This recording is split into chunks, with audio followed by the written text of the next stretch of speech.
അതിനകത്ത് ഒരു പുതിയ മുന്നണി ലീഗിനെയൊക്കെ കൂട്ടുപിടിച്ചിട്ട്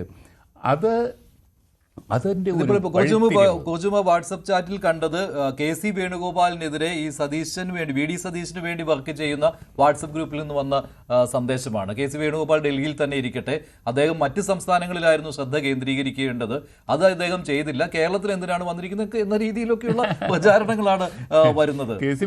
പരസ്പരം അങ്ങോട്ടും ഇങ്ങോട്ടുമുണ്ട്. അതെ. അപ്പോൾ കേരളത്തിൽ ഈ ഒരു പതിവുണ്ടായിരുന്നു, ഒരു നാച്ചുറൽ ചോയ്സ്. മുഖ്യമന്ത്രി ആര്? CPM-ലാണെങ്കിലും ഇടതുപക്ഷത്ത് VS അച്യുതാനന്ദൻ, പിണറായി വിജയൻ, അങ്ങനെയൊക്കെ വരുമ്പോഴത്തേക്ക് അതിനകത്ത് അല്പം ഒരു ബലപ്രയോഗം, കൈപ്രയോഗങ്ങളൊക്കെ ഉണ്ടാകും. VKൻ്റെ ഭാഷയാണ് കേട്ടോ. അത് ഇത്രയൊക്കെ ഉണ്ടാകും. കൈക്രിയ എന്നൊക്കെ VKൻ്റെ കഥകളിൽ ഉപയോഗിച്ചിട്ടുണ്ട്. അതൊക്കെ ഉണ്ടാവും. കരുണാകരന് ശേഷം ആൻ്റണി വന്നു. ആൻ്റണിയെ ഒഴിവാക്കാൻ ഉമ്മൻചാണ്ടി ഇതുപോലൊരു കൈക്രിയ നടത്തി. അങ്ങനെയാണ് ഉമ്മൻചാണ്ടിയുടെ കയ്യിലോട്ട് ഭരണം എത്തിയത്. ഈ റജിക്ക് കോൺഗ്രസ്സുകാർക്കൊന്നും മനസ്സിലാകത്തില്ല, അത് അവർക്കൊന്നും ദഹിക്കത്തില്ല ഇതൊന്നും ഇങ്ങനെയൊക്കെ പറയുമ്പോൾ.